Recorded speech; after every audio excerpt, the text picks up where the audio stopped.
Bonjour mes frères et mes sœurs. Peut-on compter sur vous, sur vos promesses, sur vos paroles? Et Dieu peut-il vraiment compter sur vous, sur les promesses que vous lui faites, sur vos paroles? Car Dieu vous a appelé afin que vous puissiez accomplir la tâche qu'il vous confie. Il faut que Dieu puisse compter sur vous.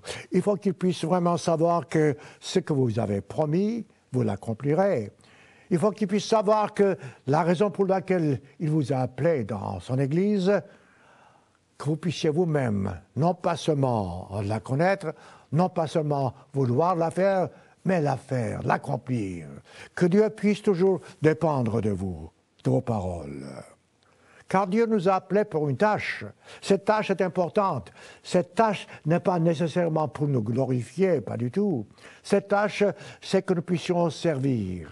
Nous puissions faire ce que Dieu veut que nous fassions, afin que la voix du Christ, la voix de son retour, vienne le plus possible. Eh bien, voyez-vous, vraiment, notre appel divin dépend de deux choses. De notre fidélité envers Dieu, et qu'il puisse vraiment dépendre de nous, et ensuite de notre persévérance. Nous devons pouvoir persévérer jusqu'au bout. Cet appel divin nécessite en effet de l'assurance de la part de Dieu lui-même pour pouvoir nous aider à accomplir cette tâche. Mais tout dépend de notre caractère. Veut-on vraiment accepter l'appel divin? Peut-on vraiment aller jusqu'au bout? Peut-on vraiment dire Dieu a raison et nous avons tort? Peut-on vraiment compter sur Dieu dans le sens que même si nous échouons, Dieu ne va pas nous abandonner? C'est ça, voyez-vous, le secret. C'est ça la raison même pour laquelle je vous fais ce sermon aujourd'hui, car il y a une différence entre la parole divine et notre parole à nous. Nous promettons une chose, nous faisons quelque chose d'autre. Nous voulons vraiment plaire à Dieu et pourtant la première chose que nous faisons, c'est que nous nous plaisons nous-mêmes. Nous tâchons de nous vraiment satisfaire nos propres désirs. Humainement parlant, une chose est certaine. Personne, aujourd'hui, ni demain, ni hier, personne n'est digne d'être sauvé. Car nous, en tant qu'êtres humains, en tant qu'êtres, des êtres charnels, nous sommes pécheurs, nous sommes égoïstes, nous avons péché, et nous pécherons encore, car il y a d'abord notre nature humaine qui nous pousse vers la convoitise, et ensuite, il y a aussi en même temps les tentations sataniques. Avec tout ça, d'une part, et d'autre part, nous avons aussi Dieu le Créateur, Dieu suprême, qui ne ment jamais. C'est ça qui compte, voyez-vous. Nous avons besoin d'apprendre, une fois pour toutes, que nous ne sommes pas dignes d'être sauvés, mais que d'autre part, Dieu veut que nous puissions être sauvés si nous tenons parole. Une des choses les plus courantes en ce bas monde, c'est que, voyez-vous, nous avons toujours des excuses. Des excuses pour expliquer pourquoi nous ne faisons pas ce que nous voulions faire. Nous avons des excuses pour expliquer ce qui n'est pas vraiment conforme à notre désir. Autrement dit, nous avons des moyens pour blâmer quelque chose, pour blâmer quelqu'un, au lieu de faire notre tâche, notre devoir. Une chose encore, je dis, est certaine, c'est que Dieu est différent de nous, de ce que Dieu ne ment jamais. Je dis bien jamais, car humainement parlant, voyez-vous, nous avons toujours des excuses, même pour expliquer. Lorsque nous faisons un mensonge, nous disons un petit mensonge. Qu'entendez-vous par un petit mensonge? Nous parlons d'un mensonge blanc. Qu'entendez-vous d'un mensonge blanc? Un mensonge est un mensonge. Soyons honnêtes et disons ce qu'il faut dire. Lorsque nous disons une chose, nous devons savoir que la chose doit être accomplie si il s'agit d'une promesse, si il s'agit d'un devoir que nous devons faire.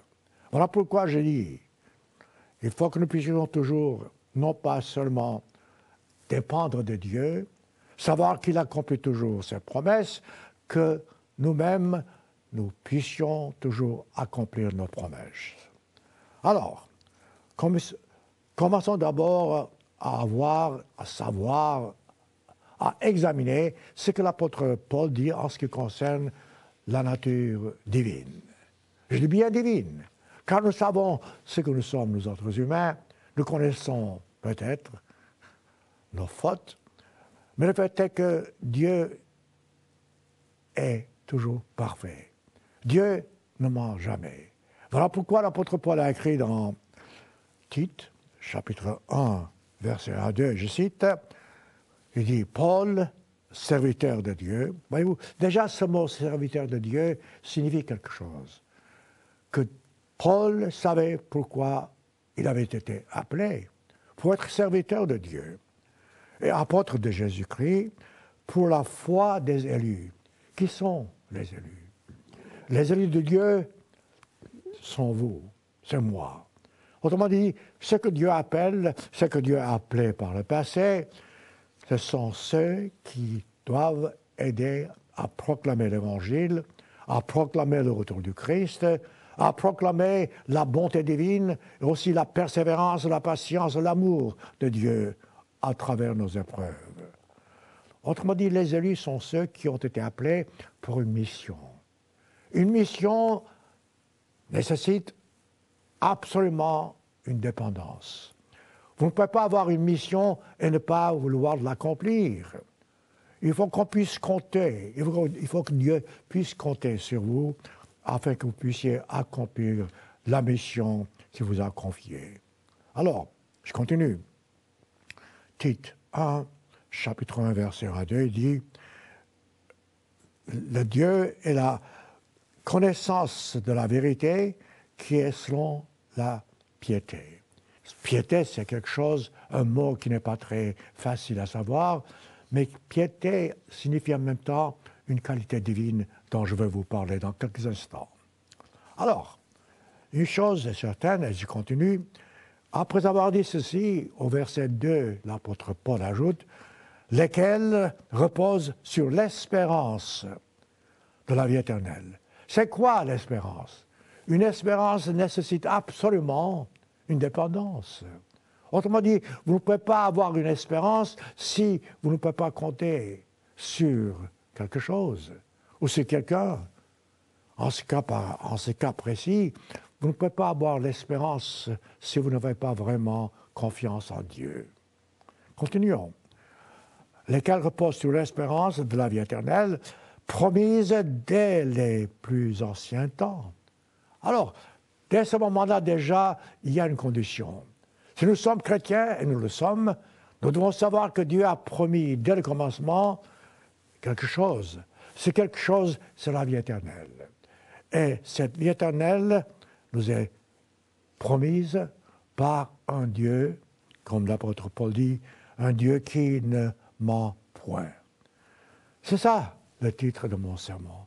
Dieu ne ment point. Quelle belle promesse en quelque sorte. Quel encouragement. Quelle assurance pour ne pas vraiment trébucher ou être désespéré, pour ne pas nous décourager. Nous pouvons toujours être heureux, nous pouvons toujours savoir que Dieu ne va pas manquer à ses promesses lorsque nous comptons sur lui et lorsque nous sommes absolument certains que Dieu tiendra sa parole. Notez ceci. Je cite maintenant 2 Thessaloniciens, chapitre 1, versets 3 à 5.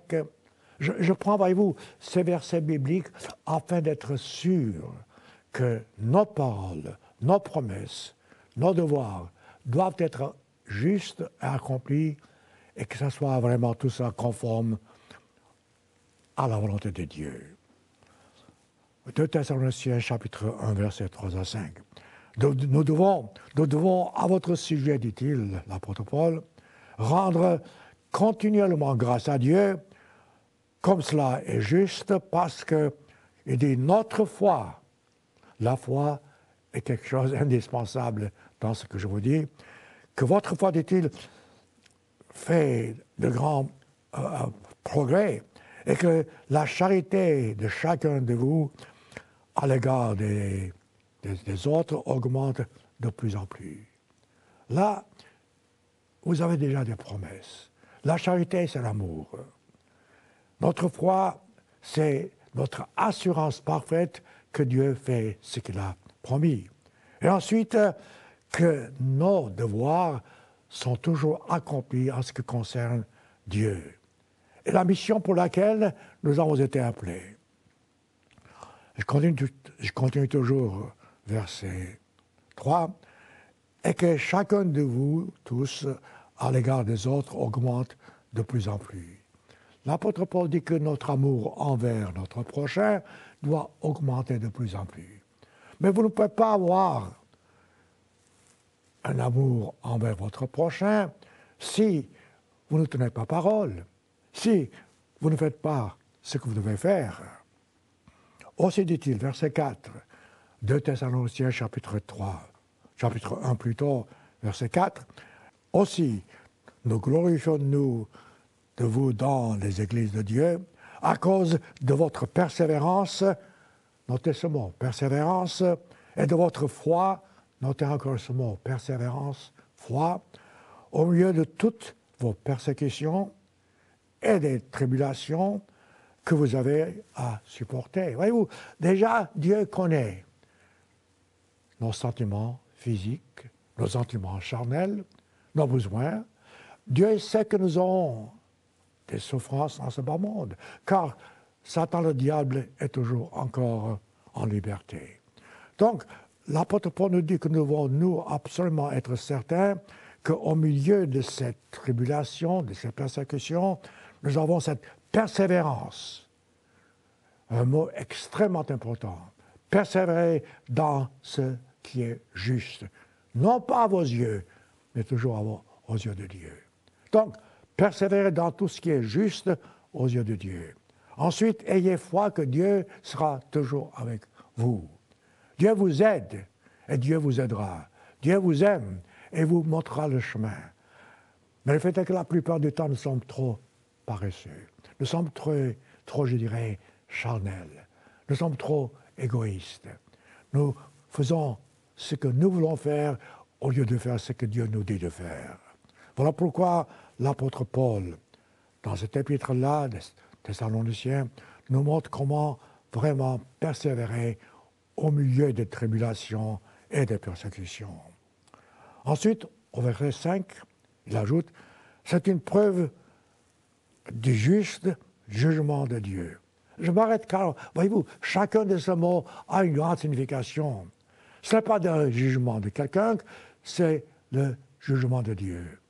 Et ce n'est pas le jugement, mais le juste jugement de Dieu. Voyez-vous, mettez l'accent là où il doit être mis, alors vous comprendrez ce que c'est que les promesses divines.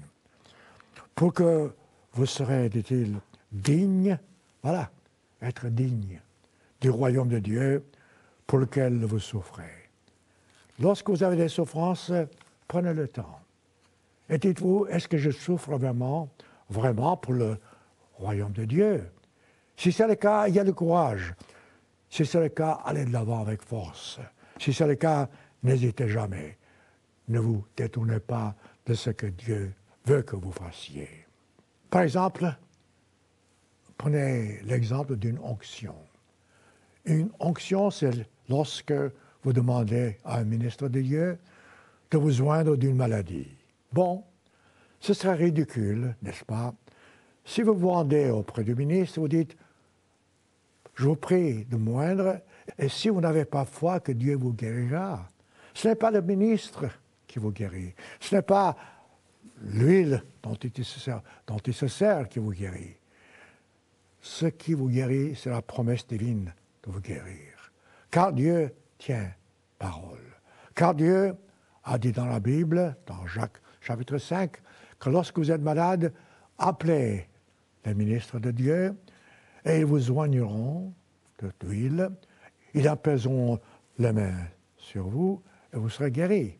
Ça, c'est une promesse. Alors, dès ce moment-là, lorsque vous faites appel à un ministre, il faut que vous puissiez être sûr que cette promesse divine sera accomplie en ce qui vous concerne. Comment en être sûr? La réponse est simple, car Dieu ne ment point. Il a dit ceci dans la Bible, il vous a fait une promesse, il ne ment pas. Autrement, je répète, ça serait ridicule si vous demandez à un ministre de vous joindre alors que vous avez des doutes dans votre esprit. Mais la question qu'on nous pose souvent, et moi-même parfois je me pose, comment nous débarrasser des doutes, de tous les doutes? Eh bien, ce n'est pas possible de nous débarrasser de tous les doutes, car nous avons toujours, de par les circonstances, Satan le diable, sa présence dans ce bas monde, nous avons notre nature charnelle. Autrement dit, nous avons des luttes. Mais plus nous nous approchons de Dieu, plus nous sommes proches de Dieu, ces doutes disparaîtront. C'est humain de faiblir parfois. Mais Dieu est toujours proche de nous. Mettez-vous à genoux devant Dieu. Dites, écoute Dieu, j'ai besoin de force, j'ai besoin d'assurance. Fais-moi savoir. Et une fois que vous avez la réponse, ne tâchez pas d'avoir des détours. Voilà comment, même dans un cas pareil, et j'en sais quelque chose. J'en sais quelque chose car j'ai oint dans ma vie beaucoup de gens. Certains ont été guéris rapidement, d'autres moins rapidement, certaines pas du tout. Là encore, voyez-vous, ce n'est pas à savoir pourquoi. La réponse est toujours la même.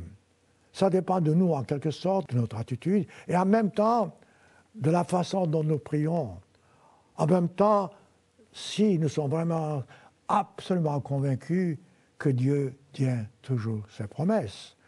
Et je répète, la réponse est toujours la même. Oui, Dieu tient ses promesses. Mais en est-il de même en ce qui vous concerne? Dieu peut-il compter sur vous, sur vos paroles? C'est quoi la foi? Lorsque vous vous faites oindre et que vous avez la foi, vous pensez, c'est quoi la foi? L'apôtre Paul répond à cette question dans Hébreux, chapitre 11, versets 1 à 2, en disant, écoutez bien, car ceci est très clair. Il dit, la foi est une ferme assurance. Je m'arrête. Ce n'est pas quelque chose que vous espérez, ce n'est pas quelque chose que vous attendez, mais c'est une ferme assurance. Autrement dit, c'est présent, c'est maintenant. Des choses qu'on espère. Ce que vous espérez, ce n'est pas encore arrivé. Mais la foi, c'est la ferme assurance de ces choses, une démonstration, dit-il, de celles qu'on ne voit pas. Autrement dit, si vous avez foi en Dieu, vous savez déjà que vous avez reçu ce que vous avez demandé. Si vous faites votre part. Voyez-vous, voilà une méditation importante. Prenez votre temps, pensez à cela. Lorsque vous avez besoin de quelque chose, lorsque vous manquez de foi, mettez-vous à genoux devant Dieu et dites-lui, aide-moi à comprendre si ce que j'espère, ce que je demande est conforme à ta volonté, auquel cas, il faut que j'aie une démonstration. C'est ça. Ça, c'est la base. Pour l'avoir possédé, autrement dit la foi, les anciens ont obtenu un témoignage favorable. Voyez-vous, lorsqu'on lit la Bible, on a les yeux fermés souvent. On ne sait pas ce qu'on lit, car on est poussé par des pensées égoïstes, par des choses qui nous éloignent parfois du résultat. Lorsqu'on prie, nous devons toujours avoir cette assurance dans notre esprit que ce que Dieu a promis, il l'accomplira, car Dieu ne ment pas. À travers la Bible, vous trouvez des exemples fantastiques, parce que des preuves que Dieu ne ment pas. Et à travers la Bible, vous verrez des gens qui ont eu cette confiance absolue en Dieu, cette confiance dont nous venons lire la signification, la démonstration des choses que Dieu promet. Et ce que Dieu nous demande parfois n'est pas toujours, humainement parlant, logique. Dieu peut nous demander des choses qui nous déplaisent, humainement parlant. Dieu peut nous demander des choses qui dépassent notre compréhension. Prenez l'exemple d'Abraham, un serviteur de Dieu qui a eu toujours confiance en Dieu. Je dis bien toujours, car voyez-vous, parfois Dieu lui a demandé des choses qui n'étaient pas logiques. Si Dieu vous demande une chose que vous comprenez, bon, c'est facile à savoir, mais si Dieu vous demande une chose et vous ne pouvez pas comprendre, vous direz, mais pourquoi? Mais pourquoi Dieu voudrait que je fasse ceci ou cela? Dans le cas d'Abraham, il était déjà âgé et il avait fait ce qu'il devait faire. Il a servi Dieu. Et voilà qu'un beau jour, Dieu lui dit, écoute, va-t'en dans un autre pays, quitte ta patrie, quitte tes amis. Voyez-vous, ces questions-là n'ont pas beaucoup de signification, parce que nous ne comprenons pas pourquoi. Là encore, la seule chose, la chose la plus importante est de savoir que Dieu ne ment pas, et que Dieu nous aime, et que Dieu veut que nous puissions réussir. Laissez-moi expliquer cela. Dans le cas d'Abraham, notez ce que la Bible dit. Genèse chapitre 12, versets 1 à 4. L'Éternel dit à Abraham, va-t'en de ton pays. Regardez-moi, il y a un accent dans tout ce que vous lisez ici. Va-t'en de ton pays, de ta patrie. Voyez-vous, Dieu répète, c'est quelque chose qui t'appartient. De la maison de ton père. Voyez-vous, c'est un peu tiré, mais c'est important. Dans le pays que je te montrerai. Dieu a-t-il montré ce pays? Non. C'est un futur. Autrement dit, vous obéissez à Dieu dans un ordre qu'il vous donne que vous ne comprenez pas, et vous vous détournez ou éloignez des choses que vous aimez et qui vous plaisent. Ensuite, Dieu vous donne, et ça c'est toujours vrai dans la Bible, Dieu a donné à Abraham, fait à Abraham une promesse. Il dit, je ferai de toi une grande nation. Une promesse fantastique, mais ce n'est pas encore accompli. Abraham ne l'avait pas vu, ne pouvait pas voir. C'est au futur. Il dit, je te bénirai, je te rendrai grand, tu seras une source de bénédiction. C'est fantastique, c'est beau, mais quelle preuve Abraham avait-il que cela arriverait? Eh bien, la preuve, c'est que Abraham savait que Dieu ne ment point. On peut toujours compter sur lui, sur sa parole. Dieu a dit, encore dit, je bénirai ceux qui te béniront, et je maudirai ceux qui te maudiront, et toutes les familles de la terre seront bénies en toi. Voyez-vous, mes frères et mes sœurs, cela se passe aujourd'hui. Nous voyons à travers le monde, à travers les événements, ces prophéties s'accomplir. Eh bien, si vous aviez une demande pareille de la part de Dieu, quelle serait votre réaction? Le jour vient et le jour viendra où chacun de nous doit prendre cette décision finale, importante. Si Dieu vous confie une chose, si Dieu vous appelle, il faut que vous puissiez répondre comme Abraham a répondu. Et comment a-t-il répondu? Verset 4, Genèse 12. Abraham partit. Voyez-vous, pas de discussion. Pourquoi? Abraham savait que Dieu ne ment point. Abraham partit comme l'Éternel le lui avait dit. Et Lot avec lui. Abraham était âgé de 75 ans lorsqu'il partit de Charan. Voyez-vous, les promesses fantastiques n'étaient pas encore accomplies dans la vie d'Abraham. C'était au futur. Mais lui, il a accepté l'offre de Dieu. Il a accepté de faire ce que Dieu lui demandait. Et il savait que Dieu sait toujours ce qu'il fait. Parce que Abraham, je répète, avait absolue foi en l'amour de Dieu, l'espérance que Dieu ne ment pas, que Dieu lui a dit, je ferai de toi une grande nation, que Dieu a accomplirait cette promesse. Voyez-vous, il en est de même en ce qui vous concerne. En ce qui me concerne, je ne sais pas votre état à chacun de vous, mais je sais que vous avez tous des hauts et des bas comme moi. Nous avons tous des doutes parfois, parce que nous sommes humains, mais si nous avions cette assurance d'Abraham de faire ce que Dieu dit, même si nous ne comprenons pas, de faire toujours ce que Dieu nous demande de faire, même si nous avons des doutes. Débarrassez-vous de vos doutes en toutes circonstances. Sachez que Dieu ne ment point. Ça, c'est le secret. Ça, c'est le grand secret. Ça, c'est votre assurance même, quelles que soient les conditions. Vous savez, je viens de vous dire que Dieu veut toujours que vous soyez heureux. Mais si vous étiez à la place d'Abraham, comment pourriez-vous dire que Dieu veut que vous soyez heureux alors qu'il vous demande, et laissez-moi citer Genèse chapitre 22, versets 1 à 3, il dit, après ces choses, Dieu mit Abraham à l'épreuve. Ça, c'est un autre secret. Lorsque vous avez des épreuves dans votre vie, dites-vous vous-même, est-ce bon pour moi? Est-ce que je peux apprendre quelque chose et ne pas nécessairement changer de voie et suivre mes penchants charnels? Ici, ce que Dieu demande n'est pas logique, n'est pas normal, ce n'est même pas conforme aux instructions divines. Notez-le. Abraham a été mis à l'épreuve, Dieu appelle et il dit, me voici. Dieu dit, prends ton fils. Voilà, maintenant, voyez-vous, ça va trop loin.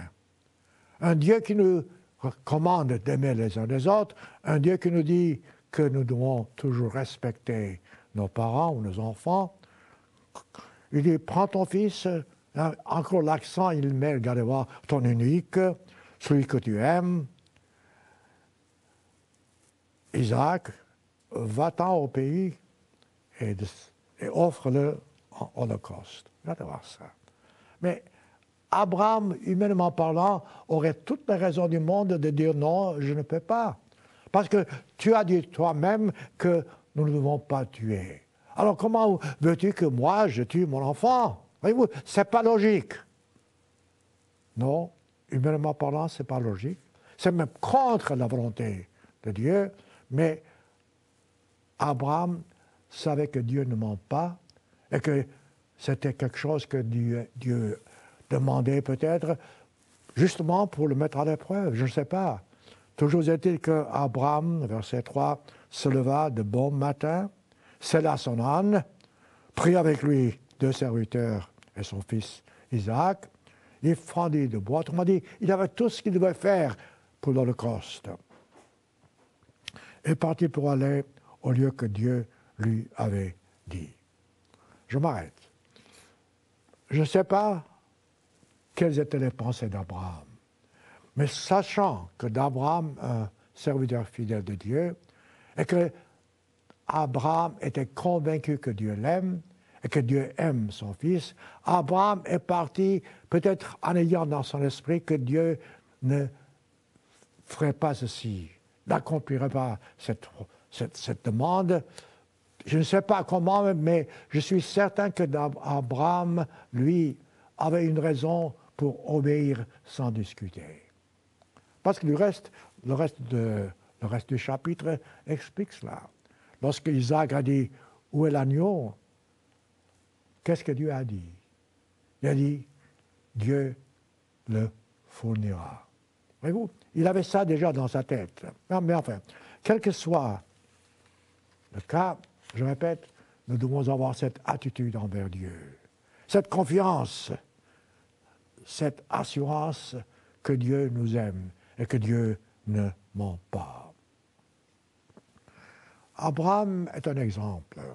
Abraham est un exemple pour nous tous de savoir ce que c'est que la foi et comment vraiment obéir à Dieu en toutes circonstances, avec la compréhension absolue, avec la certitude, avec l'espérance même, contre toute espérance, mettons, que Dieu nous aime et que Dieu nous conduira toujours à travers les épreuves. Notez quel a été le secret. Car il doit y avoir un secret. Ceci peut arriver à vous, à moi, à des conditions plus ou moins variées ou variables. Mais regardez voir l'attitude d'Abraham. Romains 4, versets 21 à 22. Abraham, ayant la pleine conviction, le mot conviction, j'aime. Vous savez, ce n'est pas une espérance, ce n'est pas la foi, c'est conviction, c'est être absolument certain. Ayant la pleine ajoute quelque chose à la conviction, pleine conviction. Il n'y a pas de doute que ce que Dieu promet, il peut aussi l'accomplir. Si vous avez cette compréhension, si dans vos épreuves, dans vos actes, dans votre travail, vous savez que Dieu peut toujours accomplir ce qu'il a promis, il n'y a pas de place pour des doutes. Et pourtant, nous avons des doutes, parce que nous sommes humains, parce que nous sommes faibles. Voyez-vous, ce genre d'attitude, verset 22, c'est marqué, c'est pourquoi cela lui fut imputé à justice.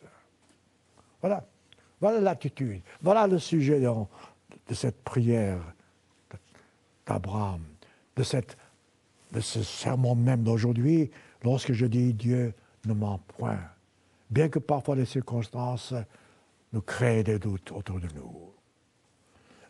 Si vous lisez la Bible, vous trouvez d'autres exemples, pas à ce point de la foi, mais de fidélité envers Dieu. Vous trouverez que d'autres serviteurs ont été à ce point-là soumis aux ordres divins. Prenez l'exemple d'un centenier, c'est-à-dire un chef sur 100 serviteurs, dont le Christ a parlé. C'est dans le Nouveau Testament. Donc, le Christ a été appelé par un centenier qui lui demande quelque chose. Il paraît que ce centenier avait un serviteur qui était malade. Alors, il s'adresse au Christ et il veut que le Christ guérisse son serviteur. Mais lisez la façon dont la Bible raconte cette histoire. Matthieu 8, versets 5 à 10. Comme Jésus entrait dans Capernaum, un centenier l'aborda. Autrement dit, c'était un homme qui avait de l'importance.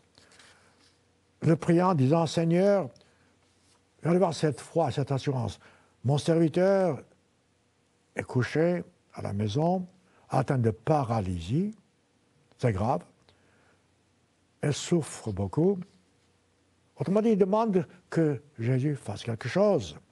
Et le Christ lui a dit, « J'irai, je le guérirai. » Quelle promesse! Nous voudrions, nous tous, que nous puissions entendre le Christ nous dire, quel que soit le cas, « J'irai, je guérirai. » Regardez la réponse du centenier. Lui qui avait demandé au Christ de faire quelque chose, il dit, « Seigneur, je ne suis pas digne que tu entres sous mon toit. » Humilité. Mais dis seulement un mot, voilà la foi, voilà la conviction. Et mon serviteur sera guéri. Voyez-vous, ce verset 8 explique tout. Il savait, le centenier, que le Christ pouvait tout faire. Et il se voyait tellement petit, lui, qui est un maître lui-même, qu'il n'était pas digne que le Christ entre dans sa maison. Il dit, dis seulement un seul mot, et mon serviteur sera guéri. Voilà la conviction, voyez-vous, c'est ce dont nous avons besoin. Et comment est-ce qu'il a su ça? Voilà encore une vérité extrêmement importante. Quel que soit votre cas, mes frères et sœurs, quelle que soit votre importance dans votre tâche, dans votre maison, dans votre travail, regardez voir une vérité absolue. Verset 9. C'est quand moi, dit-il, qui suis soumis à des supérieurs. Nous sommes tous dans la vie soumis à des supérieurs. J'ai des soldats, dit-il, sous mes ordres.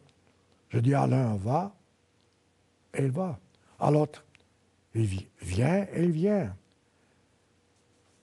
À un autre, fais ceci, il le fait. Voyez-vous, autrement dit, il a appris, lui, à obéir avant de vraiment savoir commander. Et ça, c'est important. Il a appris. Voilà pourquoi il se met maintenant à la place du Christ en disant qu'écoute, tout ce que tu as besoin de faire, donne un ordre et cela sera accompli. Voyez-vous, le Christ, verset 10, fut dans l'étonnement. Parce que ce genre de raisonnement, la plupart de nous n'ont pas. Nous n'avons pas. Il dit, en vérité, dit-il, je n'ai pas trouvé une aussi grande foi dans Israël. Et c'est vrai. Nous avons perdu ce genre de foi. Mais là, il y a un secret, mes frères et mes sœurs, que nous devons vraiment apprendre et comprendre. C'est ceci. Pour pouvoir vraiment commander, il faut savoir obéir. Vous ne pouvez pas vraiment commander si vous n'avez pas appris vous-même à obéir. C'est cette leçon que nous trouvons ici. Il faut que Dieu puisse toujours compter sur vous. Dieu doit pouvoir être sûr que lorsqu'il vous donne un ordre, lorsqu'il vous confie une tâche, qu'il pourra dépendre de vous et pourra compter sur vous. Lorsque, je répète, vous avez répondu à l'appel de Dieu, lorsque vous savez que Dieu vous a appelé pour une mission, alors rien ne doit vous détourner de cette mission. Il y aura des bas et des hauts, il y aura des épreuves, il y aura des souffrances, mais si vous faites de votre part, vous serez comme ce serviteur qui a été guéri de toutes vos maladies, de tout ce qui vous rend malheureux. À une autre occasion, laissez-moi citer Matthieu 21, versets 28 à 31. Là encore, c'est une autre façon d'aborder ce sujet. Le Christ a dit, Matthieu 21, versets 28 à 31, « Que vous en semble, dit-il, un homme avait 2 fils, et il s'adresse à l'un d'eux, je paraphrase, il dit, mon enfant va travailler dans ma vigne, et l'enfant dit, je ne veux pas. » Voilà un enfant qui n'a pas obéi au désir de son père. Mais, voyez-vous, la différence, voyez-vous, le changement d'attitude. Ensuite, il se repentit. Voilà un mot extrêmement important dans la Bible. Il se repent. Il a dit non, il fallait que j'obéisse à mon père. Il fallait que j'aille l'aider. Donc, il se reprend et il va. Alors qu'il avait dit qu'il n'irait pas. Continuons, verset 30. Matthieu, chapitre 21. S'adressant à l'autre, il dit la même chose. Et cet autre enfant, il dit, je veux bien. Voyez-vous, maintenant, cet enthousiasme, parfois, qui est vide de sens. Sans réfléchir, je ne sais pas, il dit, je veux bien. Qu'est-ce qui se passe? Ensuite, il change d'idée, il ne va pas. Et le Christ a dit, verset 30, 31, lequel des 2 fils a fait la volonté de Dieu? C'est normal. Ils répondirent le premier. Et le Christ a dit, voilà, je vous dis en vérité, les publicains, les prostituées, vous devanceront dans le royaume de Dieu. C'est quoi cette promesse? Voyez-vous, parmi ceux que Dieu appelle parfois, il y a ce genre d'attitude. Mais si ces gens-là s'accrochent à la promesse divine, s'ils se repentent, ils devanceront certains d'entre nous. Dieu a fait une promesse fantastique, le Dieu qui ne ment pas, à nous tous. Chaque fois que nous nous repentons de nos péchés, il répond à nos prières. Entendez-vous cela? chaque fois que vous vous repentez de vos péchés, sans recommencer, Dieu vous pardonne. Cette assurance, voyez-vous, est indispensable dans votre croissance spirituelle. Quelle est votre attitude à l'égard de la promesse que Dieu vous fait? Quelle est votre attitude à l'égard de l'appel qu'il vous a fait? Est-ce que vous pouvez toujours compter sur lui, quelles que soient vos difficultés? Est-ce que vous pouvez mettre sur un côté vos souffrances et sur l'autre côté la promesse divine de vous amener dans son royaume? C'est ça qui est important.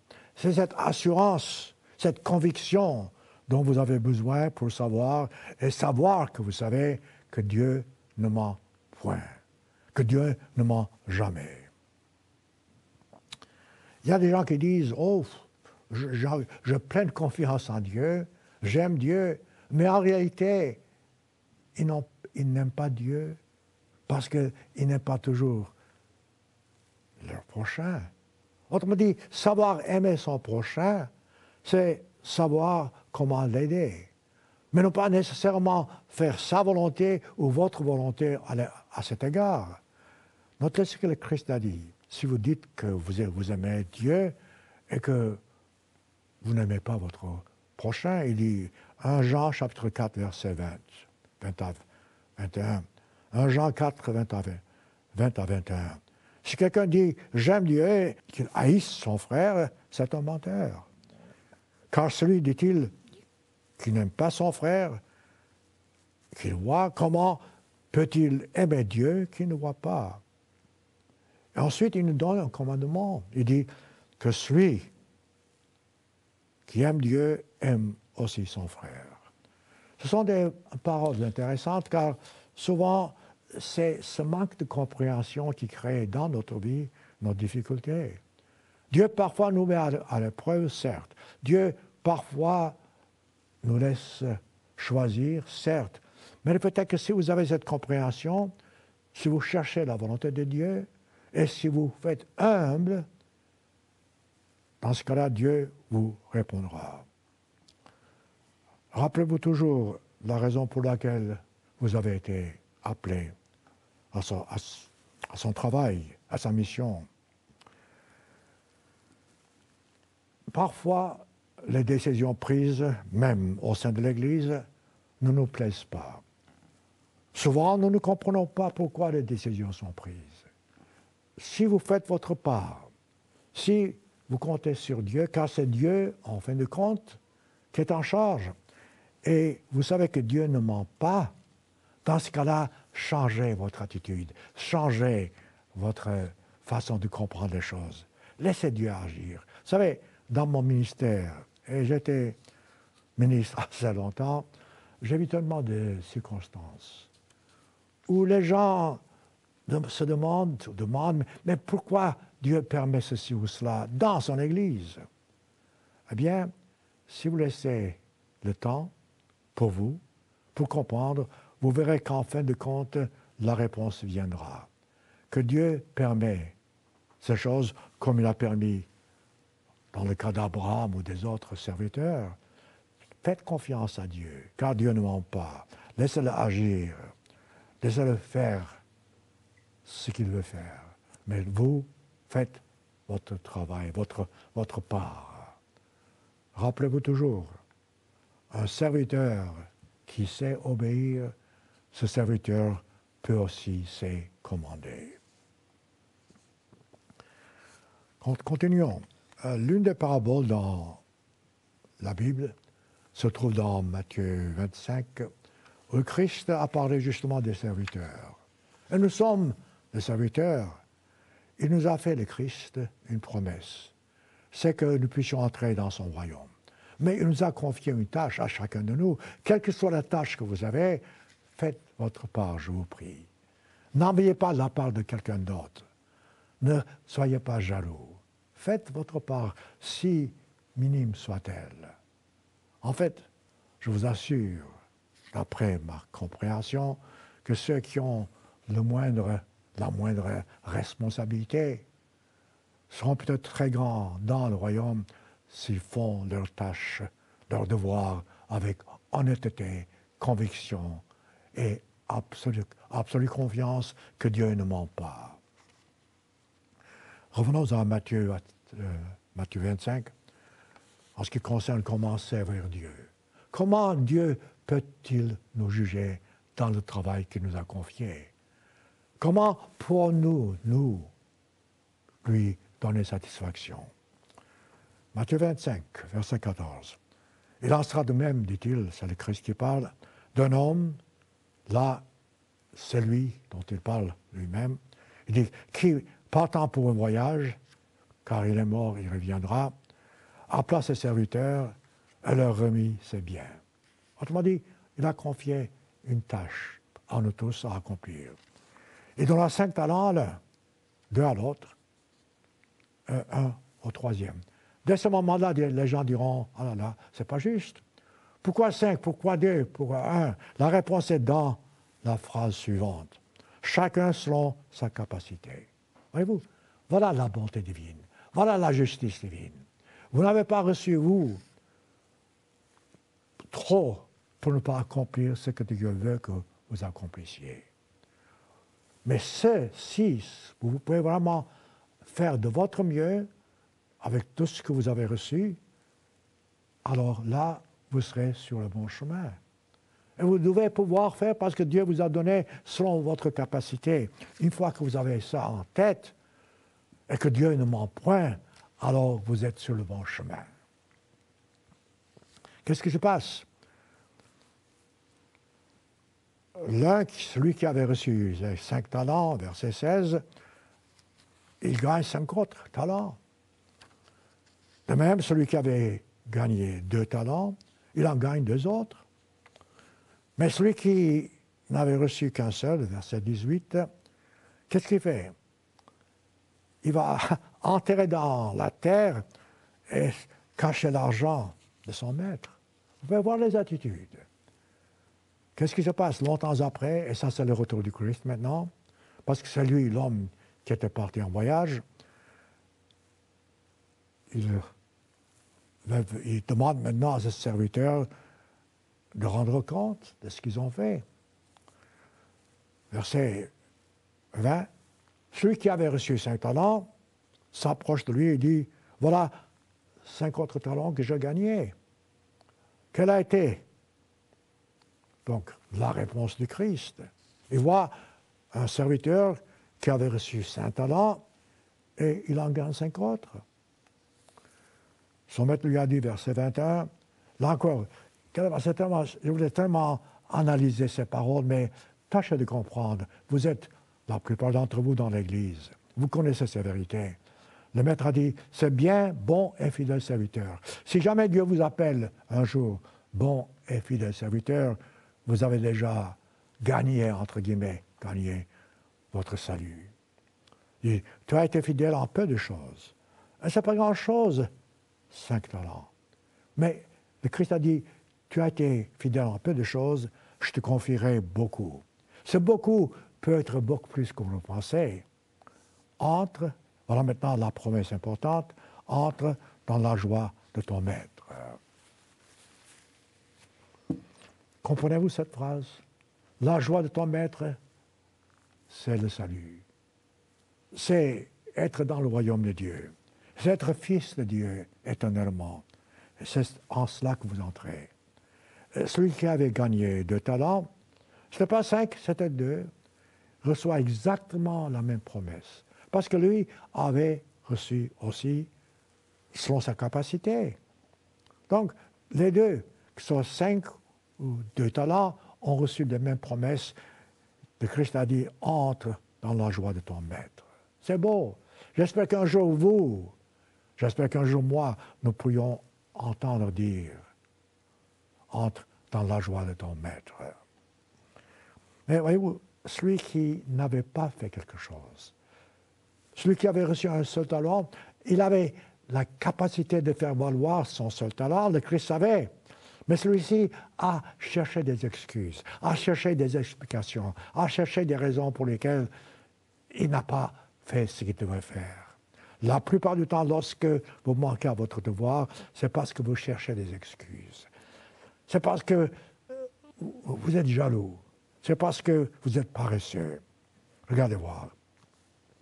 Celui qui avait reçu, verset 24, un seul talent, s'approcha du Seigneur. Je savais, regardez voir les excuses idiotes, je dirais imbéciles même.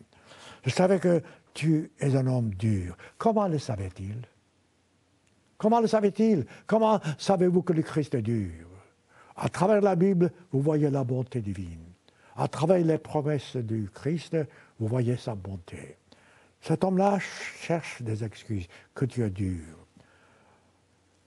Et que tu moissonnes où tu n'as pas semé. C'est juste, là c'est vrai. Le Christ peut moissonner là où il n'a pas semé. Et que tu amasses là tu n'as pas gagné. Ou bien là tu n'as pas vanné. Et c'est vrai. Autrement dit, il cherche des excuses et en même temps il sait que le Christ peut tout faire. Verset 25, j'ai eu peur.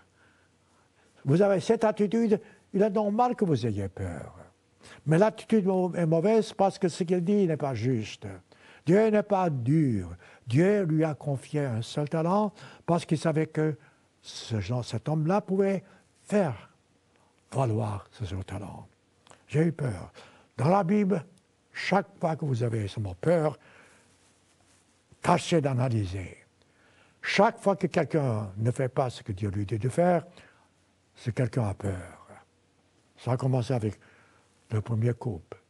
Quand ils ont désobéi à Dieu, ils ont eu peur de Dieu. Je suis allé cacher ton talent, cacher, dans la terre. Prends-le, dit-il, qui est à toi. Autrement dit, c'est un raisonnement stupide, c'est un raisonnement qui se justifie, lui, cet homme-là, et qui n'a pas de sens. Et il faut bien qu'il s'excuse. La réponse du Christ était normale, tout à fait compréhensible. Verset 26, le Christ a dit, serviteur méchant et paresseux. Voilà, ça va ensemble, méchant et paresseux. Tu saurais que je moissonne où je n'ai pas semé, et que j'amasse là où je n'ai pas vanné. Et c'est vrai, il peut. Donc, fais quelque chose. Tu aurais au moins pu remettre mon argent dans une banque. J'aurais reçu, dit-il, je paraphrase, ce qui est à moi, en ce qu'elle a été la récompense, ou le châtiment, si vous voulez. Ôtez-lui donc, dit-il, le talent, donnez-le à celui qui a 10. Mais ça fait étrange. Pourquoi? On donnera à celui qui en a et qui sera dans l'abondance, mais celui qui n'a pas, on ôtera même ce qu'il a. Autrement dit, si vous analysez cette phrase, c'est que nous sommes, nous, dans l'Église, des serviteurs. Nous avons chacun de nous reçu quelque chose. Nous avons chacun de vous une tâche à accomplir.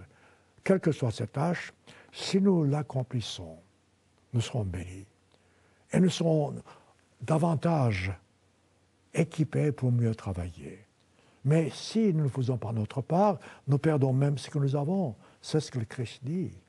Voilà pourquoi, si nous avons fait quelque chose, on nous donnera davantage. Et si nous n'avons rien fait, nous perdons même ce que nous avons. Commencez-vous à comprendre? Certains d'entre nous dans l'Église de Dieu, aujourd'hui, nous manquons de zèle. Nous sommes faibles. Et nous avons des excuses. Nous expliquons pourquoi nous sommes faibles. Vous savez, les excuses, on peut toujours en trouver autant qu'on veut. Mais ce n'est pas ça que Dieu vous demande. Dieu vous demande la fidélité. Dieu vous demande d'être zélé. Dieu vous demande de faire votre tâche, quelle qu'elle soit, avec confiance, avec assurance, avec reconnaissance. Nous avons tous, je répète, comme le Christ a dit, reçu selon nos capacités. Si vous constatez dans la Bible des exemples qui nous sont donnés, vous verrez une chose. que nous ne devons jamais douter de Dieu, que nous ne devons jamais hésiter entre un choix qui nous plaise et un choix qui plaise à Dieu, que nous devons toujours, en toutes circonstances, toujours faire confiance en Dieu qui ne ment point. C'est ça qui est important, voyez-vous, parce que Dieu nous donnera toujours l'aide dont nous avons besoin. Il y a Satan le diable. Dieu l'a permis. Dieu permet à Satan de nous planter dans notre esprit des doutes, d'accord. Mais vous savez aussi que ces doutes ne viennent pas de Dieu, mais ils viennent de Satan. Si à chaque circonstance, lorsque vous avez des doutes, dites-vous vous-même, est-ce conforme à la volonté divine qui ne ment pas? Est-ce conforme à la volonté divine, un Dieu qui nous aime? Est-ce vraiment fidèle aux promesses que Dieu nous fait dans la Bible? La réponse à ces questions vous mettra sur le bon chemin. C'est toujours le même principe. Les doutes ne sont pas de Dieu. Les doutes sont de Satan. Vous devez toujours avoir en tête cette phrase, cette petite phrase, que Dieu ne ment jamais. Vous savez, si vous prenez le temps, vous et moi, nous qui sommes dans l'Église de Dieu, nous sommes entre les hommes les plus bénis en ce bas monde. Vous savez pourquoi? D'abord, parce que Dieu nous a choisis, alors que nous ne sommes pas dignes d'être choisis. Et parce que Dieu nous a confié une tâche qui nous amènera vers son royaume. Une tâche qui peut-être n'est pas très plaisante par moments, mais qui nous donne cette assurance que Dieu nous aime, puisqu'il veut que nous puissions accomplir quelque chose pour le servir. Et nous savons aussi en même temps que Dieu a montré dans la Bible ce qui va se passer. Donc, lorsque moi-même je vois ce qui se passe par le monde, et je viens de rentrer de France, je viens de voir ce qui se passe en Europe, comme je vois ce qui se passe en Amérique, je vois que les choses vont mal, et ils iront de mal en pis. Je le sais. Alors, comme on dit en France, chez nous, un homme averti en veut deux. Donc, je suis averti par la Bible. Je sais ce qui va se passer. Donc, au lieu de craindre, au lieu de me décourager, je dis non, ce que Dieu a dit dans la Bible est en train de s'accomplir. Voilà pourquoi je garde mon calme face aux circonstances. Parce que je sais que Dieu ne ment pas. Il nous a dit d'avance dans la Bible ce qui va se passer, et c'est ce qui est en train de se passer, vous voyez fort bien. Dans ce cas-là, au lieu de m'effrayer, au lieu de douter, au lieu d'avoir peur, je reste calme et je vais toujours faire de la volonté de Dieu. Je vais toujours avoir le courage parce que je sais que Dieu m'aime et que Dieu vous aime et que Dieu ne ment point. Voyez-vous, Matthieu 24, je vous ai souvent cité Matthieu 24. Si les chrétiens de par le monde prenaient aujourd'hui ce chapitre de Matthieu 24, si les chrétiens aujourd'hui lisaient ce chapitre, les yeux ouverts, et s'ils croyaient vraiment que c'est Dieu, c'est le Christ qui parle, alors ils sauraient exactement où nous en sommes. Parce que le Christ a dit dans Matthieu 24 ce qui se passe aujourd'hui et qu'il reviendra, alors que beaucoup de gens aujourd'hui, beaucoup de chrétiens, ne sont pas certains que le Christ viendra. Le Christ a dit qu'il reviendra. Et qu'il dit, à son retour, il y a beaucoup de faux prophètes, c'est ce qui se passe. Des guerres, c'est ce qui se passe. Des souffrances, c'est ce qui se passe. La famine, et ainsi de suite, c'est ce qui se passe.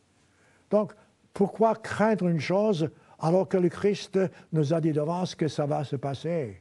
Voyez-vous, c'est ça qui nous donne de courage.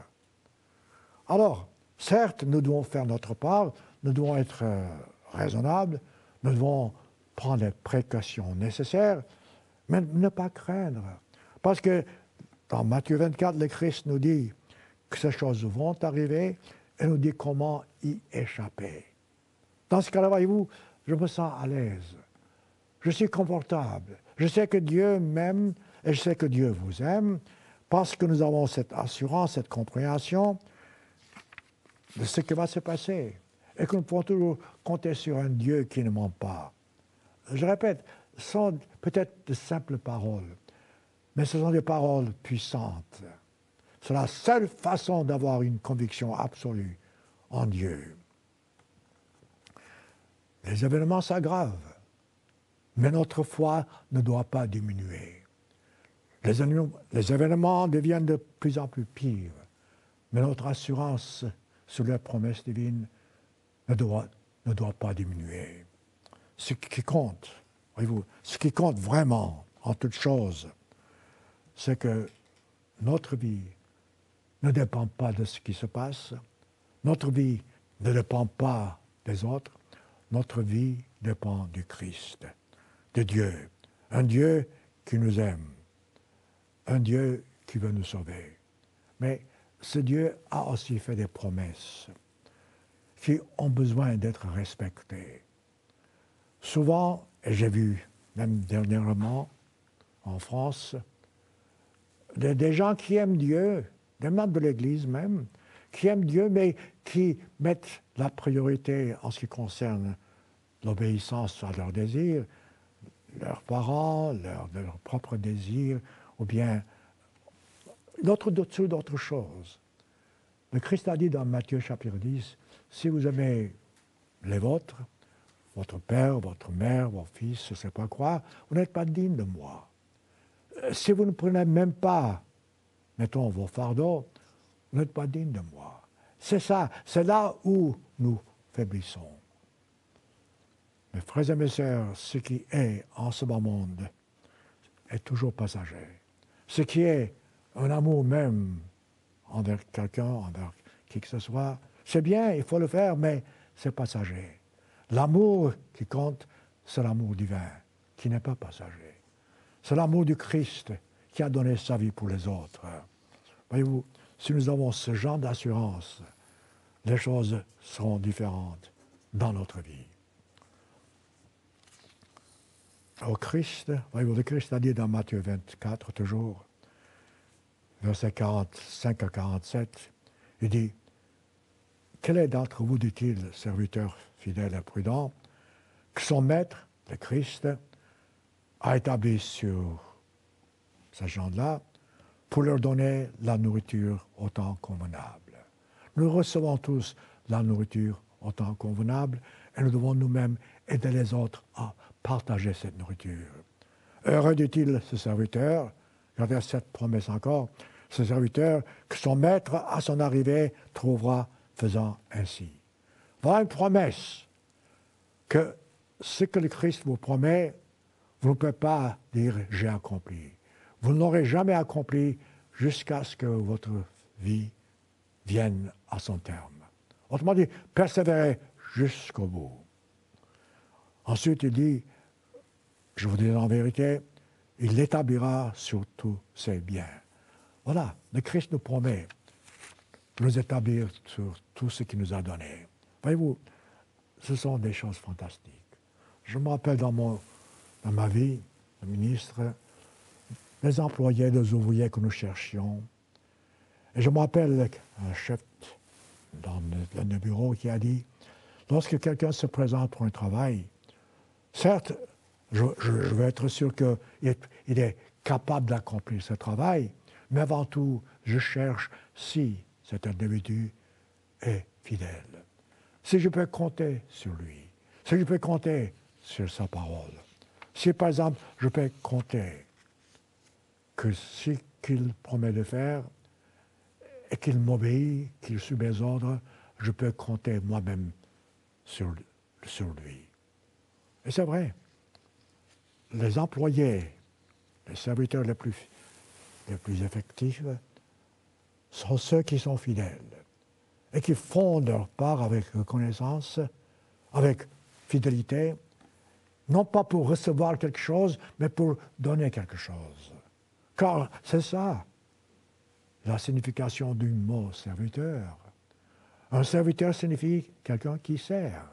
Et nous sommes des serviteurs, car le Christ lui-même a été notre serviteur en donnant sa vie pour nous. Vous savez, peut-être je parle trop en ce qui concerne notre attitude envers Dieu, mais nous ne pouvons jamais être reconnaissants, assez reconnaissants à Dieu pour tout ce qu'il nous fait pour nous.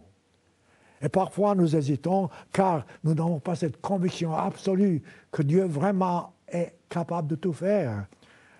Lisez par exemple dans Ésaïe, pour terminer, Ésaïe 54, verset 5 à 10. Il faut que je lise tout ça avec force, avec courage, avec compréhension, car ça prouve la force, je dirais, la force infinie de l'éternel Dieu. Notez-le. Ésaïe 54, verset 5. Car ton Créateur, c'est le prophète qui parle à nous tous, notre Créateur est ton époux. L'Éternel des armées est son nom, c'est le Christ, est son Rédempteur, est le Saint d'Israël. Il se nomme Dieu de toute la terre. Autrement dit, c'est une introduction de du Christ. Car l'Éternel te rappelle comme une femme délaissée, au cœur attristé, comme une épouse de ta jeunesse qui a été répudiée, dit Dieu, parce que son peuple s'est détourné de lui. Adam et Ève se sont détournés de Dieu. Mais le Christ, lui qui nous aime, regardez la promesse qu'il nous fait. Et c'est ça qui est la beauté. Malgré nos péchés, lorsque nous nous repentons, Dieu nous bénit, Dieu nous pardonne. Quelques instants, verset 7, je t'avais abandonné, dit le Christ. Mais avec une grande affection, je t'accueillerai. C'est Dieu qui parle, un Dieu qui ne ment pas. Dans un instant, dit-il, de colère, j'avais un moment de dérober ma face, parce que le peuple s'est détourné de lui. Mais avec un amour éternel, dit-il, j'aurai compassion de toi. Formidable. C'est le Christ qui parle, le Christ qui ne ment pas. Ton Rédempteur, éternel. Voilà ce qu'est le Christ. Verset 9. Il en sera pour moi, dit-il, comme des eaux de Noé. C'est quoi les eaux de Noé? Le Christ, à ce moment-là, avait dit qu'il allait détruire toute la terre. Mais il a changé d'avis. Donc, le Christ nous rappelle cette promesse. Il dit, j'avais juré que les eaux de Noé ne se répandraient plus sur la terre. Je jure, dit-il, de même, de ne plus me mirer. Je jure de même, dit-il, de ne plus m'irriter contre toi et de ne plus te menacer. C'est Dieu qui nous parle, le Dieu qui nous aime, le Dieu qui tient toujours ses paroles, le Dieu qui veut que nous puissions toujours arriver un jour dans son royaume. Ensuite, il finit en disant, verset 10, « Quand les montagnes s'éloigneront, quand les collines chancelleront, il prend des exemples physiques, mon amour, dit-il, ne s'éloignera point de toi. » Vous voyez, ce sont des promesses fantastiques qui dépassent toute imagination. Et mon alliance, dit-il, de paix ne chancellera point. Regardez voir. Et pourquoi? Il dit, le Dieu de compassion. Je paraphrase. Compassion signifie un amour qui est capable de partager la souffrance sans jamais se détourner des devoirs devant nous. Et c'est la mission que nous avons tous. La mission de faire sa volonté, la mission de mettre avant toute chose notre devoir, de lui obéir, la mission de ne jamais, jamais nous sentir éloignés de Dieu. Dieu nous aime, Dieu veut que nous puissions arriver au but, soyez-en certains, car ce Dieu qui nous fait cette promesse ne ment jamais. jamais et jamais.